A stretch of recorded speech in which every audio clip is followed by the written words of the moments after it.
Hello dear students, सभी का स्वागत है एक बार फिर से टेस्ट नंबर 22 में।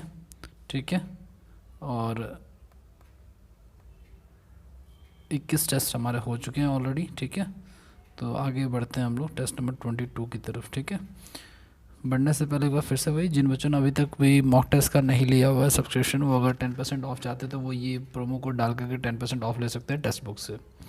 ठीक है, फर्स्ट क्वेश्चन है गाइस हमारा, मानव शरीर को रोगों को सुरक्षा कौन देता है? तो देखो, हमारा ब्लड जो है वो कई सारी चीज़ों में डिवाइडेड होता है। उसमें जो ब्लड सेल्स है उसमें दो कैटेगरी आती है, WBC एंड RBC।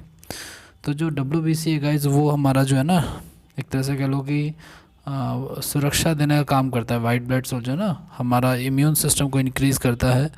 ठीक है, तो ये चीज़ है। दो तीन बातें आप लोग जान लो। RBC का रंग जो होता है गाइस वो हीमोग्लोबिन के कारण ही रेड होता है।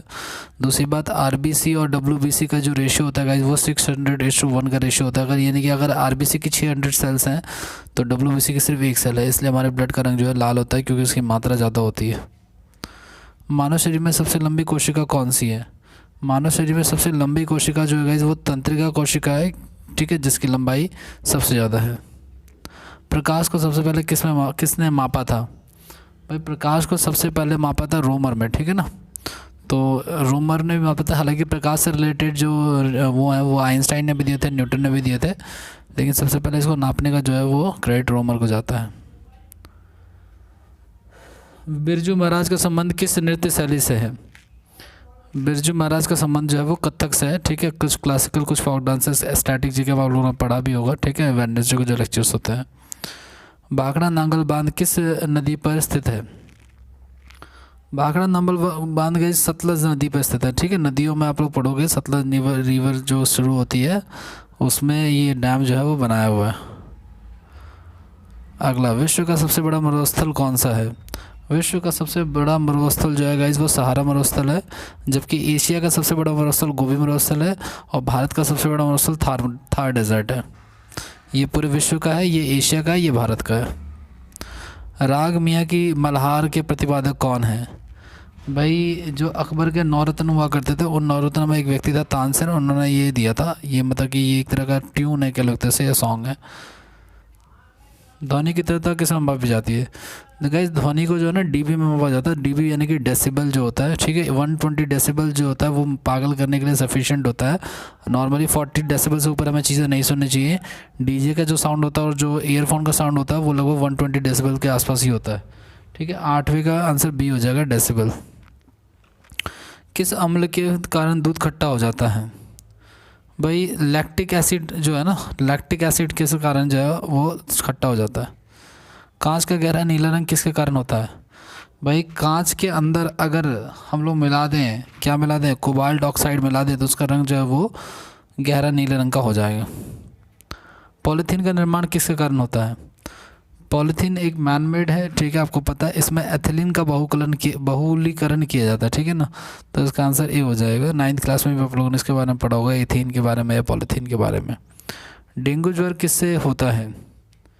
डेंगू ज्वर होता है गाइस विषाणु से। ठीक है, हार्मोन्स किस में नहीं पाए जाते हैं? भाई, सर्प में, जीवाणु में, चूहे में या मनुष्य में? तो गाइस, हार्मोन्स जो होते हैं वो एक दूसरे से कैरेक्टर्स को लेके जाता है। मनुष्य अपने पिता से था, हार्मोन्स की वजह से चूहा भी और सांप भी, तो इसका आंसर जीवाणु हो जाएगा। मानव में मुख्य नाइट्रोजनी अवशिष्ट क्या हैं? भाई, मानव में जो खाने के बाद या खाने के पचने के बाद बड़ी आंत में फिल्टर होने के बाद जो बचता है, जो अवशिष्ट पदार्थ बचता है उसे यूरिया कहते हैं। ठीक है, तो ये अवशिष्ट पदार्थ यूरिया, ये काफ़ी घातक होता है। ये भारत में प्रथम निर्मित सिनेगॉग किस राज्य में है? इसके बारे में आप लोग सर्च करना, ये क्या कहना चाह रहा है मैं नहीं कह सकता। वैसे सिनेगॉग कहते किसे हैं ये एक बार आप लोग कमेंट बॉक्स में ज़रूर बताना। ठीक है, वैसे ये केरल राज्य में स्थित है। ठीक है, तो इसका आंसर जो है आपके ऑप्शंस के अकॉर्डिंग सी हो जाएगा। आपको जो टेस्ट है वो डिस्क्रिप्शन बॉक्स में मिल जाएगा। प्रथम गुप्त शासक कौन है? प्रथम गुप्त शासक जो है गाइज वो श्रीगुप्त है, जो ज्ञात गुप्त शासक है। ठीक है ना, तो गुप्त वंश की स्थापना का श्रेय इनको जाता है।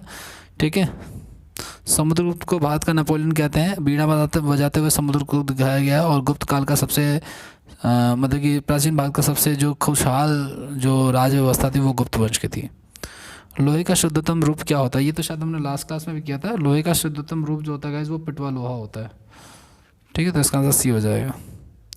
एलिशा परीक्षण जो है किसके लिए किया जाता है? अलग अलग उसके लिए अलग अलग टेस्ट किए जाते हैं गाइस। एलिशा जो है वो किया जाता है आपका एड्स के लिए। एड्स की फुल फॉर्म क्या होता है? एक्वायर्ड इम्यूनो डिफिशिएंसी सिंड्रोम, ठीक है। एचआईवी की फुल फॉर्म क्या होती है? ह्यूमन इम्यूनोवायरस। इम्यूनोवायरस जो इम्यून सिस्टम को, ये एक्चुअली T4 सेल्स को नष्ट कर देता है, जो कि WBC में आता है। आप लोग पढ़ा ना, रेड ब्लड सेल्स जो दो तरह की, RBC या WBC। WBC भी 4 तरह की होती है, T1, T2, T3 and T4 sales. तो T4 सेल्स को ये नष्ट करता है। भारत का प्रथम अंग्रेजी समाचार पत्र किसने शुरू किया था? भाई भारत का प्रथम अंग्रेजी समाचार जो है वो जेम्स सिक्की ने किया था। इसका नाम बंगाल गजट था, ठीक है। और आप लोगों को आप लोगों को असाइनमेंट बता रहा कि भारत का पहला हिंदी अखबार किसने शुरू किया था, वो आप लोग सर्च करना और बताना।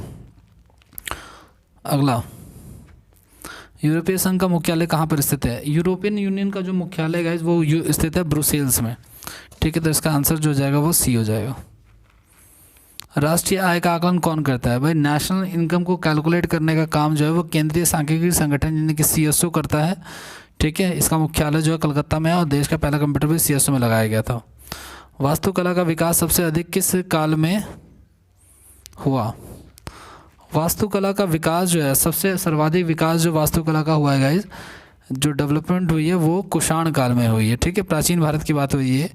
अगर हम मध्यकालीन भारत की बात करते हैं तो मुगल काल में सबसे ज़्यादा वास्तुकला यानी कि आर्किटेक्चर, वास्तुकला बोले तो बिल्डिंग्स वगैरह का फॉर्मेशन जो है वो मुगल में हुआ था, लेकिन ये प्राचीन की बात हो रही है तो कुषाण काल इसका आंसर हो जाएगा।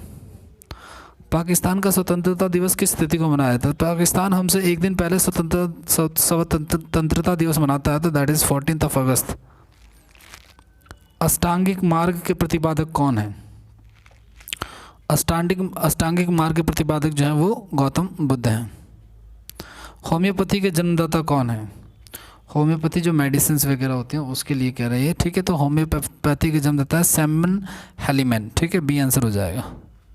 सिकंदर के शिक्षक कौन है? सिकंदर के शिक्षक एरिस्टोटल यानी कि अरस्तु हैं। अरस्तु फादर ऑफ बायोलॉजी भी हैं। दक्षिण भारत में जीतने वाला सेनानायक कौन था?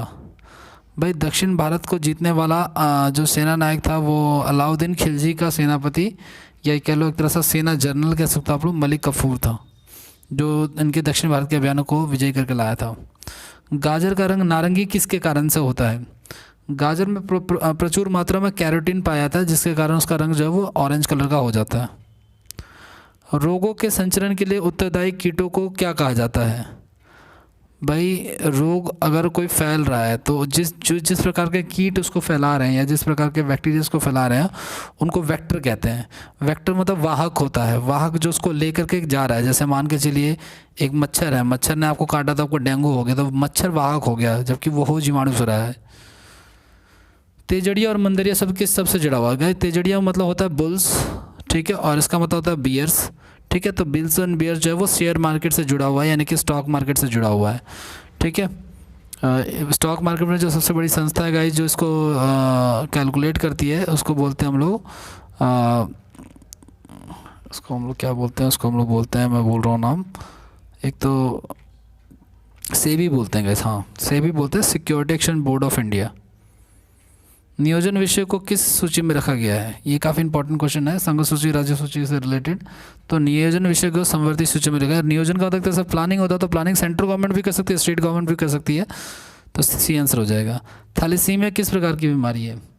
थैलेसीमिया एक आनुवांशिक बीमारी है, ठीक है, जो कि पिता से पुत्र में या फिर माता से पुत्री में या फिर मतलब माता पिता से पुत्र या पुत्री में जो है कैरी फॉरवर्ड होता है।